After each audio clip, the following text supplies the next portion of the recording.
സ്വന്തം ശരീരത്തിനെയും മനസ്സിനെയും ഒരു ലാഭമായി ഉപയോഗിച്ചവൻ തന്നെ ആയിരിക്കണം ആചാര്യൻ. ഇങ്ങനെയുള്ളതൊക്കെ അച്ഛനോട് പോയി രഹസ്യം, അച്ഛൻ എനിക്കിങ്ങനെ സംഭവിക്കുന്നു എന്ന് പറഞ്ഞപ്പോഴാണ് അപ്പോൾ അച്ഛൻ പറഞ്ഞു മക്കൾ ഇങ്ങനെ ചെയ്യും. അപ്പോൾ അതാണ് ജീവനുള്ള ഒരു ഗുരുവിൻ്റെ ആവശ്യം. പാരമാർത്ഥിക തലത്തിലേക്ക് പോകുന്നവർക്കും ഭാരതത്തിൽ ഒരു തെറ്റ് സംഭവിച്ചു. ഇതൊക്കെയാണ് വേദാന്തത്തിന് പിന്നീട് വന്ന നാശം. അമ്മയെ വിളിച്ചിട്ട് ചോദിച്ചു, കുഞ്ഞെന്താ ഈ കാണിക്കുന്നു, ഇവനെന്താ ഇങ്ങനെ ധ്യാനം ചെയ്യുന്നല്ലോ, ഈ കേരളത്തിൽ ആരും തന്നെ ഇപ്പം ധ്യാനം ചെയ്യുന്നില്ല. അമ്മയെന്ന് പറഞ്ഞുള്ള ആ അമ്മയിലേക്കുള്ള ഒരു ലയം കണ്ടിട്ട് എല്ലാ പുരുഷനും നീചനും നികൃഷ്ടനുമാണെന്നുള്ളൊരു ബോധം ജനിച്ചതിന് ശേഷം ആ അമ്മയെപ്പോലെ വേഷം കെട്ടാൻ തുടങ്ങുന്ന ഒരു മനസ്സിൽ നിന്നും ട്രാൻസ്ജെൻഡർ വാസന വരാം. വളരെ റഫായിട്ടായിരിക്കും പെരുമാറുന്നത് പലപ്പോഴും അങ്ങനെയുള്ളവർ. അവരെ അതിൽ നിന്ന് മാറ്റാൻ വേണ്ടി അതിന് പറ്റിയ മന്ത്രം വെച്ചിട്ടുണ്ട്. ഇതാണ് കുഴപ്പം. കാരണം വ്യക്തിയുടെ മനസ്സിൻ്റെ ഗതിവിഗതികൾക്കനുസരിച്ചുള്ള ജപത്തിലേക്ക് നയിക്കുക. അത് വിഷ്ണു സഹസ്രനാമോ ലളിതാ സഹസ്രനാമോ ബീജാക്ഷരി മന്ത്രങ്ങളോ ഏതെങ്കിലും ദേവതയുടെ ഉപാസനകളോ സൂര്യഗായത്രിയോ അല്ലെങ്കിൽ മറ്റ് ദേവതകളുടെ ഗായത്രിയോ എന്തുമാകാം. അപ്പോൾ അതിനനുസരിച്ച് ഇപ്പോൾ കായബലത്തിന് വലിയ പ്രാധാന്യമുള്ളവർക്ക് അത് ഗ്രഹനില കാണുമ്പോൾ നമുക്കറിയാം. അവിടെയാണ് ഒരു ജ്യോത്സ്യൻ്റെ പ്രസക്തി. അതെ അതെ. അപ്പോൾ അങ്ങനെയുള്ളവരെ ഹനുമാൻ്റെ ഉപാസനയിലേക്ക് വിടുക. ഇപ്പോൾ ഈ കുട്ടിക്കാലത്തെ ട്രാൻസ്ജെൻഡർ വാസന കാണും. അപ്പോൾ ഈ കുട്ടിക്കാലത്തെ വെച്ചാൽ പെണ്ണായിരിക്കാനുള്ള ഒരു അത് ഒന്ന് വരുന്നത് ഈ അമ്മമാരുടെ അമിത വാത്സല്യം കൊണ്ടിട്ട് അതിലേക്കൊരു ഒരു ഹിപ്നോട്ടിക് മൂഡിലേക്ക് പോകുന്നതുകൊണ്ടാണ്. അച്ഛൻ്റെ ഉപദ്രവം സ്ഥിരമായി വാങ്ങിക്കുന്ന അമ്മയോടുള്ള മകൻ്റെ അമിതമായ സ്നേഹം, അമ്മ കരയുന്നതിനനുസരിച്ച് മകനും കരയും. അമ്മയെന്ന് പറഞ്ഞുള്ള ആ അമ്മയിലേക്കുള്ള ഒരു ലയം കണ്ടിട്ട് എല്ലാ പുരുഷനും നീചനും നികൃഷ്ടനുമാണെന്നുള്ളൊരു ബോധം ജനിച്ചതിന് ശേഷം ആ അമ്മയെപ്പോലെ വേഷം കെട്ടാൻ തുടങ്ങുന്ന ഒരു മനസ്സിൽ നിന്നും ട്രാൻസ്ജെൻഡർ വാസന വരാം. ഞാൻ ഒത്തിരി പേരെ അങ്ങനെ കണ്ടിട്ടുണ്ട്. ഞാനപ്പോൾ ഇവരെയൊക്കെ കൈ കിട്ടി കഴിഞ്ഞാൽ ഓരോ സംസാരവും എൻ്റെ ഓരോ ഇൻ്റർവ്യൂ ആയിരിക്കും അവരറിയാതെ ഇവരുടെ ഹൃദയം പിടിച്ചെടുക്കാനുള്ളത്. പിന്നെ രണ്ടാമത് ജന്മസിദ്ധമായിട്ടേ സ്ത്രൈണഭാവം കാണാം. ചിലപ്പോൾ പൂർവ്വജന്മത്തിൽ എതിർ വിഭാഗം സെക്സിലായിരിക്കും. ആണ് ചിലപ്പോൾ പെണ്ണായിരിക്കുന്നതായിരിക്കും, ഇപ്പോൾ പെണ്ണായിരുന്ന ആൾ കഴിഞ്ഞ ജന്മത്തിൽ ആണായിരുന്നിരിക്കാം. ഇങ്ങനെയൊക്കെ വരും. അപ്പോൾ ആ വാസന കൂടുതൽ വരാം. അവിടെയൊക്കെ വെച്ച് നമ്മൾ ആ വാസന വരാതിരിക്കാൻ വേണ്ടി നമ്മൾക്ക് വലിയ ഉപാധികൾ ഇവിടെ വെച്ചിട്ടുണ്ട്. രുദ്രം ജപിപ്പിക്കും, ശിവൻ്റെ മന്ത്രം ജപിപ്പിക്കും, ഭൈരവൻ്റെ മന്ത്രം ജപിപ്പിക്കും. കാലഭൈരവനല്ല, ഭൈരവൻ തന്നെ മന്ത്രമുണ്ട്. ഇതുപോലുള്ള ഒത്തിരി ഉപാധികൾ മന്ത്രോപാസനയിൽ, ഇഷ്ടദേവത ഉപാസനയിൽ അല്ലെങ്കിൽ മൂർത്തരൂപ ഉപാസനയിലുണ്ട്. അപ്പോൾ ആ വ്യക്തിക്ക് ആ മന്ത്രജപം വരുമ്പോഴത്തേന് അത് അങ്ങ് മാറും. അപ്പോൾ അമിത പുരുഷത്വം, വളരെ മസ്കുലൈനായിട്ടുള്ള ഒരു പുരുഷൻ എന്ന് വെച്ചാൽ വളരെ ഇങ്ങനെ ഇരിക്കുക. അപ്പോൾ അവനിൽ യാതൊരുവിധ മൃദുത്വവും കാണത്തില്ല. വളരെ റഫായിട്ടായിരിക്കും പെരുമാറുന്നത് പലപ്പോഴും അങ്ങനെയുള്ളവർ. അവരെ അതിൽ നിന്ന് മാറ്റാൻ വേണ്ടി അതിന് പറ്റിയ മന്ത്രം വെച്ചിട്ടുണ്ട്. അപ്പോൾ അവരിൽ കുറച്ചൊരു അർദ്ധനാരീശ്വര ഭാവത്തിലേക്ക് വരും. ഒരുപാട് സ്ത്രൈണത ഉള്ളവർക്ക് അത് മാറും. അതിന് പറ്റിയ മന്ത്രത്തിലേക്ക് പോകുമ്പോൾ ഇവനിലെ ഉള്ളിൽ ഉറങ്ങിക്കിടക്കുന്ന ആ പൗരുഷഭാവം വരും. സ്ത്രീക്കാണെങ്കിൽ പുരുഷഭാവമാണെങ്കിൽ അവളെ ആ സ്ത്രൈണഭാവത്തിലേക്ക് തിരിച്ചു കൊണ്ടുവരാനൊക്കെ ഇതെല്ലാം മന്ത്രോപാസനയിലുണ്ട്. ഇതൊന്നുമില്ലാത്ത ഒരു പ്രാകൃത സമൂഹത്തിൽ നിന്നാണ് അല്ലാത്തവരൊക്കെ ഉയർത്തെഴുന്നേറ്റ് വരുന്നത്. എനിക്കിങ്ങനെയാവണോ അങ്ങനെയാവണോ എന്നൊക്കെ പറഞ്ഞ് ഇങ്ങനെ വരും. ഇപ്പോൾ കുട്ടിക്കാലത്ത് തന്നെ ഈ കഥകളിയുടെ വേഷത്തിലൊക്കെ സഹോദരങ്ങളൊക്കെ ഇങ്ങനെ ഒരുക്കും. അപ്പോൾ ഞാൻ ചിലപ്പോൾ ഈ അമ്മയുടെ വസ്ത്രമൊക്കെ ചുറ്റും ഞാൻ അമ്മയോട് ചോദിക്കും, അമ്മ ഇതെന്തൊരു ഭാരമാണ്, ഇതെങ്ങനെയാണ് ഈ എടുത്തുകൊണ്ട് ഈ നടക്കാന്ന് ചോദിക്കും. ഒരു 5 മിനിറ്റ് ഇടുമ്പോൾ തന്നെ വല്ലാത്ത ബുദ്ധിമുട്ട്. നിങ്ങൾ സ്ത്രീകളെ സമ്മതിച്ചിരണമെന്ന് ഞാൻ പറയും. കാരണം അത് നമുക്ക് ഉൾക്കൊള്ളാനാവുന്നില്ല. അപ്പോൾ ഓരോരുത്തരുടെയും മനഃശാസ്ത്രപരമായ ഘടനയ്ക്കനുസരിച്ച് അവൻ്റെ സ്ത്രീ പുരുഷ ഭാവത്തെ കൃത്യമായി സന്തുലനം പ്രാപിച്ച് കൊണ്ടുപോവുക എന്നുള്ളതാണ് വിജയം. ഒരു വ്യക്തിയിലെ സ്ത്രീത്വവും പുരുഷത്വവും അങ്ങനെ വരുമ്പോൾ തന്നെ നമ്മൾക്ക് ഇപ്പോൾ സെയിം സെക്സിലേക്കാണെങ്കിലും ഓപ്പോസിറ്റ് സെക്സിലേക്കാണുള്ള ഭ്രമം പോലും പോകും. ഇതെല്ലാം വികാരങ്ങളാണ്. വികാരങ്ങളിൽ നിന്നുള്ള ഒരു വിമോചനമാണ് മന്ത്രജപത്തിൻ്റെ ഒരു വലിയ അടിസ്ഥാന രഹസ്യം. മന്ത്രജപം കൊണ്ടുപോകുന്ന വികാരങ്ങളിൽ നിന്നുള്ള മോചനത്തിലേക്കാണ്. ഏതെങ്കിലും വികാരങ്ങളിൽ ഒരു വ്യക്തി പോയി കുടുങ്ങിക്കിടക്കുന്നുവെങ്കിൽ അവിടെ നിന്നും ഞാൻ മോചിക്കേണ്ടതെന്നുണ്ട് എന്ന് പറഞ്ഞ് അവിടെ തടയാനോ ഉയർത്താനോ പാടില്ല, അടിച്ചമർത്താനോ വർദ്ധിപ്പിക്കാനോ പാടില്ല. അതിനെ നിസ്സംഗം നോക്കിയിരിക്കുക.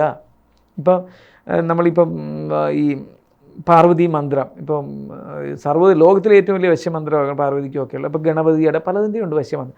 വശ്യമന്ത്രങ്ങൾ ചൊല്ലുന്നവർക്ക് ഭയങ്കരമായിട്ട് എന്ന് വെച്ചാൽ ഭയങ്കരം ഈ അർത്ഥത്തിൽ തന്നെയാണ് പറഞ്ഞത്. മറ്റുള്ളവരെ ഭയപ്പെടുത്തുന്ന രീതിയിൽ തന്നെ ലൈംഗികമായ വാസന ഉയരാം, ലൈംഗിക താല്പര്യങ്ങൾ അത് അതിഭീകരമായിട്ട് ഇത് എവിടെ പോയി നിൽക്കുമെന്ന് ഒരു അദമ്യഗാമിയെ പോലെ വരാം. എന്നുവെച്ചാൽ ഒരു നിംഫോമാനിയാക്കിനെ പോലെ അത് ഉയർന്നു വരാം. അവിടെ വെച്ചൊക്കെ ആ വികാരത്തിനെ എങ്ങനെ നോക്കിയിരിക്കണമെന്ന് ഗുരു പറയും. അപ്പോൾ എനിക്ക് അച്ഛനായി കിട്ടിയത് മഹാഭാഗ്യം. അപ്പോൾ ആ ഗുരുവിൻ്റെ സാന്നിധ്യം വേണം. അപ്പോൾ ഇങ്ങനൊരു കാര്യം അച്ഛാ വരുന്നുണ്ട്, എന്താണ് ഞാൻ വേണ്ടത് എന്ന് പറയുമ്പോൾ അച്ഛന് മക്കൾ ആ മന്ത്രം ഇത്ര മാത്രമാക്കൂ, ഇന്ന ഭക്ഷണം മാത്രം കഴിക്കൂ, എപ്പോഴും നീ ഇന്ന രീതിയിൽ ശരീരത്തിനെ ശുദ്ധിയാക്കി വയ്ക്കൂ, ഇങ്ങനെയുള്ളതൊക്കെ അച്ഛനോട് പോയി രഹസ്യം, അച്ഛാ എനിക്ക് ഇങ്ങനെ സംഭവിക്കുന്നു എന്ന് പറഞ്ഞപ്പോഴാണ് അപ്പോൾ അച്ഛൻ പറഞ്ഞത് മക്കൾ ഇങ്ങനെ ചെയ്യും. അപ്പോൾ അതാണ് ജീവനുള്ള ഒരു ഗുരുവിൻ്റെ ആവശ്യം. ശരി, നീ ഇങ്ങനെ അങ്ങ് ചെയ്യുമെന്ന് പറയും. അപ്പോൾ പരീക്ഷണ നിരീക്ഷണങ്ങൾക്ക് വിധേയനായവൻ, സ്വന്തം ശരീരത്തിനെയും മനസ്സിനെയും ഒരു ലാഭമായി ഉപയോഗിച്ചവൻ തന്നെ ആയിരിക്കണം ആചാര്യനും. അതെ അതെ. എന്നിട്ട് വേണം, അല്ല എനിക്ക് കുറച്ച് ഗുണങ്ങൾ കിട്ടി നീ ഇത് ജപിക്കുമെന്ന് പറഞ്ഞ് നമ്മൾ വേഷം കെട്ടിയിരുന്നിട്ടൊന്നും ഒരു കാര്യമില്ല. അങ്ങനെ നമ്മൾ പറഞ്ഞു കൊടുക്കുമ്പോൾ ഇവരുടെ 3000-ഓളം വികാരമാണ് ഒരാൾക്കുള്ളത്, അല്ലെങ്കിൽ വികാരത്തിന് 3000 തലങ്ങളാണുള്ളത്. ഈ എല്ലാ തലങ്ങളെയും സബ്ലിം ചെയ്യണം. അത് എല്ലാ തലങ്ങളെയും അങ്ങ് പോട്ടെ പോട്ടെ പോട്ടെ എന്ന് പറഞ്ഞിരിക്കലല്ല. ഇപ്പം സെക്സിലേക്കാണ് ഒരാൾക്ക് അമിതമായ ഉണർവ് വരുന്നെങ്കിൽ അതിനുള്ള എല്ലാ ഉപാധികളും അതിനെ അതിജീവിക്കാനുള്ള ഉപയോഗിച്ചിട്ടും ലൈംഗികമായ മോഹം പിന്നെയും അതിശക്തമായി നിലനിൽക്കുന്നെങ്കിൽ അയാൾ ലൈംഗിക ബന്ധത്തിൽ ഏർപ്പെടണം. അത് അപ്പോൾ ഇന്ത്യയിൽ തന്നെ അതിനുള്ള ഗണികാഗൃഹങ്ങൾ, അഭിസാരികാഗൃഹങ്ങളൊക്കെ തന്നെ ഇന്ത്യയിലും ഉണ്ടായിരുന്നു, മറ്റു രാജ്യങ്ങളൊക്കെ ഉണ്ട്. ഇപ്പോൾ അവിടെ പോകുന്നതിൽ തെറ്റല്ല. ഇപ്പോൾ ചില പെണ്ണുങ്ങൾ നിംഫോമാനിയാക്കായിരിക്കും, അങ്ങനെയുള്ള സ്ത്രീകൾ കല്യാണം കഴിക്കരുത്. അവരെ പിടിച്ച് കല്യാണം കഴിപ്പിക്കും. കല്യാണം കഴിപ്പിച്ച് കഴിഞ്ഞ് കുട്ടികളുണ്ടായ കുട്ടികളോട് സ്നേഹം വരില്ല. അപ്പോഴാ ഒരു കാമുകനെ കൈ കിട്ടിക്കഴിഞ്ഞാൽ കുട്ടികളെ പിടിച്ച് കിണറ്റിലൊക്കെ ഇട്ടുവെച്ച്, ഇപ്പോൾ കണ്ടില്ലേ ഏതോ ഒരു സ്ത്രീ 13 വയസ്സായ മൂത്ത കുട്ടി 3 കുട്ടികൾക്കും വിഷം കൊടുത്ത് കൊന്നിട്ടോ അങ്ങാണ്ട് പൂർവ്വ വിദ്യാർത്ഥി കൂടെ പഠിച്ച ഒരുത്തൻ്റെ കൂടെ ഇറങ്ങിപ്പോയെന്നൊക്കെ പറയുന്നത് അവർക്കൊക്കെ ഈ നിംഫോമാനിയ കാണുന്ന എന്ന് വെച്ചാൽ നിംഫോമാനിയ അദമ്യ കാമ അതുണ്ടവർക്ക്. അപ്പോൾ അതിനെയൊക്കെ സബ്ലിം ചെയ്യിപ്പിക്കാൻ നമുക്ക് ഒരുപാട് ഉപാധിയുണ്ട്. അപ്പോഴാ മന്ത്രജപവും ഇതെല്ലാം ചെയ്താലും ഇങ്ങനെ വന്നാൽ നിങ്ങൾ ഇങ്ങനെയും പോകാം. മറ്റേ കല്യാണം കഴിക്കുന്നത് ഈ കുട്ടികളെ സൃഷ്ടിക്കാമെന്ന് മാത്രമല്ല, ഇപ്പം റീപ്രൊഡക്റ്റീവ് സെക്സും പ്ലഷർ സെക്സും ഉണ്ട്, സൽപ്രജാ സൃഷ്ടിക്ക് വേണ്ടിയുമുണ്ട്, നമ്മൾക്ക് ആസ്വാദന ലൈംഗികതയുണ്ട്. ആസ്വാദന ലൈംഗിക എന്ന് വെച്ചാൽ ഈ ജ്ഞാനസമാധിയിലേക്ക് ബോധാതീതത്തിലേക്ക് പോകാനുള്ള വഴി തുറക്കലാണ്. അപ്പോൾ നമ്മൾ അവിടെ തന്നെ മന്ത്രം പഠിപ്പിക്കും. നീ മന്ത്രം പഠിക്കൂ, എന്നിട്ട് താന്ത്രിക് സെക്സ് കുറച്ച് പ്രാക്ടീസ് ചെയ്യൂ. കണ്ടിരുന്നാൽ തന്നെ നിനക്ക് സെക്സ് ഉണരുന്നില്ല എങ്കിൽ തൊട്ടാൽ സെക്സ് ഉണരുന്നോ നോക്കുക അദ്ദേഹത്തെ. തൊട്ടാലും സെക്സ് ഉണരുന്നില്ലെങ്കിൽ നീ ജയിച്ചു. പിന്നെ നീ വിചാരിച്ചാലേ നിനക്ക് ലൈംഗിക മോഹങ്ങളുള്ളൂ. നീ സ്വിച്ചിട്ടാൽ ഓണാകും. അതെത്രമാത്രം വേണമെങ്കിലും നിനക്ക് നയിക്കാനും വെക്കും. എത്ര കാലം മണിക്കൂറുകളോ അല്ലെങ്കിൽ നിൻ്റെ കൂടെയുള്ള ഭാഗഭാക്കായിരിക്കുന്ന ഇണയുടെ ആഗ്രഹങ്ങൾ പൂർത്തീകരിക്കുന്നത് വരെയോ നിനക്ക് നീട്ടിക്കൊണ്ടു പോകാനൊക്കും എന്ന തലത്തിലേക്ക് അവിടെയാണ് താന്ത്രിക് സെക്സ് വെച്ചിരിക്കുന്നത്. അപ്പോൾ ഇതെല്ലാം ഈ മന്ത്രോപാസനയിലൂടെ വരിക. അപ്പോൾ മന്ത്രോപാസനയിലൂടെ എല്ലാം ചെയ്യുന്നത് ഈ 3000-ഓളം വരുന്ന വികാരങ്ങളെ സബ്ലിം ചെയ്യുകയാണ്. അത് ധ്യാനത്തിലൂടെയും സംഭവിക്കണം. അപ്പോൾ ഭാരതത്തിൽ വന്നിരിക്കുന്ന പ്രശ്നം നൂറ്റാണ്ടുകളായി ധ്യാന സമ്പ്രദായം എല്ലാം പോയി. ഞാനൊരു 17 വയസ്സായപ്പോൾ തൊട്ടേ കുട്ടിക്കാലം തൊട്ടുള്ള എനിക്കൊരു സ്വഭാവമുണ്ട്. ശകല നേരം കളികളിൽ ഏർപ്പെട്ട് കഴിഞ്ഞാൽ എനിക്ക് വല്ലാതെ അസ്വസ്ഥത വന്നിട്ട് ഞാൻ ഒരിടത്ത് ഒറ്റയ്ക്ക് പോയിരിക്കും. എനിക്ക് സ്കൈ വാച്ചിങ് വലിയ ഇഷ്ടമാണ്. അല്ലെങ്കിൽ ഒറ്റയ്ക്ക് വെറുതെ ഇരിക്കണം, അല്ലെങ്കിൽ പുസ്തകങ്ങൾ വായിക്കും. അപ്പോൾ എനിക്ക് അമ്മയുടെ അടുക്കി ഇരിക്കുമ്പോൾ അത്ര വിരസത തോന്നാറില്ല. വീട്ടിലുള്ളവരുടെ അടുക്കലുമില്ല. പക്ഷേ സഹോദരങ്ങൾ, കൂടെ പഠിച്ച കുട്ടികൾ, കളിക്കാനൊക്കെ പോകുന്ന സ്ഥലത്തുള്ളവർ, മറ്റുള്ളവരെല്ലാവരും എനിക്ക് ബോറടിക്കും. അപ്പം ഞാൻ പെട്ടെന്ന് ഓടി അകലാൻ ശ്രമിക്കും. കുറച്ച് നേരം ഇരിക്കും ഞാൻ ഉൾവലിയാൻ നോക്കും. ആ സമയങ്ങളിൽ ഞാൻ ഇങ്ങനെ ഒറ്റയ്ക്ക് ഇരിക്കാൻ തുടങ്ങിയപ്പോൾ അതെനിക്ക് മനസ്സിലായി ഞാൻ ധ്യാനത്തിലേക്കാണ് പോകുന്നതെന്ന്. അപ്പോഴൊരു ദിവസം അമ്മ എല്ലാത്തിനും സപ്പോർട്ടാണ്. ഒരു ദിവസം അച്ഛൻ ഇത് കണ്ടിട്ട് വന്നു, പറഞ്ഞു, അമ്മയെ വിളിച്ചിട്ട് ചോദിച്ചു, കുഞ്ഞെന്താ ഈ കാണിക്കുന്നത്, ഇവനെന്താ ഇങ്ങനെ ധ്യാനം ചെയ്യുന്നല്ലോ? ഈ കേരളത്തിൽ ആരും തന്നെ ഇപ്പം ധ്യാനം ചെയ്യുന്നില്ല, ഞാൻ ഉൾപ്പെടെയുള്ളവരാരും ചെയ്യുന്നില്ല. അച്ഛൻ പറഞ്ഞതാണ്. ഈ സന്യാസിമാരാരും ചെയ്യുന്നില്ല, ഇവരെല്ലാം ജപവും ഈ വേദാന്ത പുസ്തക പഠനമേ ഉള്ളൂ. അപ്പോൾ ഇവരെല്ലാം ധ്യാനത്തെക്കുറിച്ച് പറയുമ്പോൾ ആരും ചെയ്യുന്നില്ല. നിനക്കൊരു സംശയം വന്നാൽ നിനക്ക് ആര് പറഞ്ഞു തരും എന്ന് ചോദിച്ചു. അപ്പോൾ അമ്മ പറഞ്ഞു, നിന്തിരിവടിയെ അമ്മ അങ്ങനെ വിളിക്കൂ, കുഞ്ഞിനത് ഇഷ്ടമാണെങ്കിൽ അങ്ങനെ ചെയ്യട്ടെ എന്ന് പറഞ്ഞു. പിന്നെ അച്ഛനൊന്നും പറഞ്ഞിട്ടില്ല, ഞാനിങ്ങനെ തുടർന്നു. അതാണ് എൻ്റെ ഒരു ധ്യാന അവസ്ഥ. പിന്നെ പ്രൊഫസർ നാരായണഗിരെ പരിചയപ്പെട്ടപ്പോഴാണ് അദ്ദേഹം പറയാൻ തുടങ്ങി, ഞാൻ ധ്യാനത്തിലിരിക്കുന്ന സഞ്ജയൻ. അപ്പോഴും ഞാൻ അന്തം വിട്ടു. സാർ ധ്യാനത്തിലിരിക്കുമോ? എങ്ങനെയാണ് സാറേ ഇരിക്കുന്നത്? കണ്ണുകൾ അടച്ചങ്ങിരിക്കും. അപ്പോൾ എന്നോട് വലിയ അടുപ്പമാണ് അദ്ദേഹത്തിന്. ആ ഒരു ലെവൽ വന്നപ്പോൾ പിന്നെ എനിക്ക് ഉത്സാഹം കൂടി. അപ്പോൾ സാർ എത്ര മണിക്കൂർ ഇരിക്കും? ഞാനിങ്ങനെ സാറിൻ്റെ അടുക്ക ചെന്ന് ചോദിക്കും, കൊച്ചുങ്ങളെ പോലെ. അപ്പോൾ സാറ് ഇടയ്ക്ക് വീട്ടിലൊക്കെ വരാൻ പറയും. ഞാൻ പോകുമായിരുന്നു. അപ്പോൾ അദ്ദേഹം പറഞ്ഞു, ഞാനിന്ന് 5 മണിക്കൂർ ഇരുന്നു, 3 മണിക്കൂർ ഇരുന്നപ്പോൾ എങ്കിൽ ഞാനും 3 മണിക്കൂർ ഇരിക്കും. ഇങ്ങനെയാണ് ഞാൻ 8 മണിക്കൂറിലേക്കൊക്കെ പോകാൻ തുടങ്ങിയത്. 2 ഘട്ടമായിട്ടും ഒക്കെ ഇരിക്കാൻ തുടങ്ങി. ഇതിനെല്ലാം എനിക്ക് 100% സപ്പോർട്ടായിരുന്നു അമ്മ.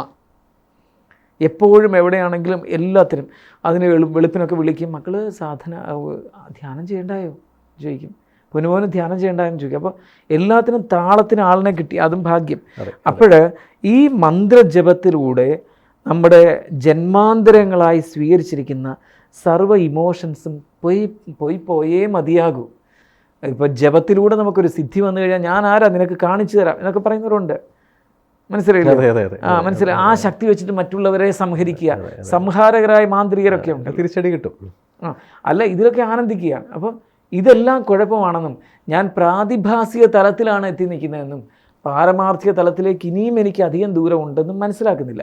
കാരണം ഈ 3 തലങ്ങളെക്കുറിച്ച് ആരും പ്രഭാഷണങ്ങളിൽ പോലും പറയുന്നുമില്ല. ശരി. വ്യാവഹാരിക ജീവിതത്തിൻ്റെ വിജയം, പ്രാതിഭാസിക വിജയം. കാരണം നമ്മളിലെ പ്രതിഭാധനത്വം എല്ലാം പ്രാതിഭാസിക തലത്തിൽ. ഇതിൻ്റെ വിജയം ചിലർക്ക് പ്രാതിഭാസിക തലത്തിൽ ഒത്തിരി ഉന്നതരായിരിക്കും, എഴുതും പാടും കണ്ടുപിടുത്തങ്ങൾ നടത്തും, പക്ഷേ വ്യാവഹാരിക ജീവിതം പോയി കിടക്കുകയായിരിക്കും.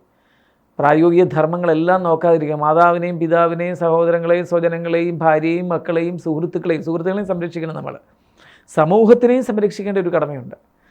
അപ്പോൾ ഇതെല്ലാം കൂടെ ചെയ്യുന്നവരും വളരെ കുറവ്. അപ്പോൾ ഇതെല്ലാം പാലിക്കേണ്ടത് വ്യാവഹാരിക ജീവിതത്തിൽ, അത് ചെയ്യുന്നില്ല. പിന്നെ പ്രാതിഭാസിക തലം, കഴിവുകളുടെ ആഴങ്ങളിലേക്ക് പോകേണ്ട, അത് ചെയ്യുന്നില്ല. പിന്നെ എങ്ങനെയല്ലേ പാരമാർത്ഥിക തലം. പാരമാർത്ഥിക തലത്തിലേക്ക് പോകുന്നവർക്കും ഭാരതത്തിൽ ഒരു തെറ്റ് സംഭവിച്ചു. ഇതൊക്കെയാണ് വേദാന്തത്തിന് പിന്നീട് വന്ന നാശം. നിങ്ങളുടെ ജീവിതത്തിലെ വലിയൊരു മാറ്റങ്ങൾക്ക് വേണ്ടി അബാക് ജ്യോതിഷം നിങ്ങളോടൊപ്പമുണ്ട്. നിങ്ങളുടെ ജീവിതത്തിൽ വരുന്ന ഏതു തരം ജ്യോതിഷപരമായ, പൂജാപരമായ അല്ലെങ്കിൽ വാസ്തു സംബന്ധമായ എന്താവശ്യങ്ങൾക്കും അബാക് ജ്യോതിഷത്തിലെ കൺസൾട്ടൻറ്റുമായിട്ട് നിങ്ങൾക്ക് സംസാരിക്കാൻ ഈ താഴെ കാണുന്ന നമ്പറിൽ വിളിക്കാവുന്നതാണ്. അതിലുപരി ജ്യോതിഷപരമായ പുതിയ അറിവുകൾ നിങ്ങൾക്ക് ലഭിക്കുന്നതിന് വേണ്ടി ഈ പറയുന്ന ചാനൽ സബ്സ്ക്രൈബ് ചെയ്യാൻ മറക്കേണ്ട ആവശ്യമില്ല. Thank you.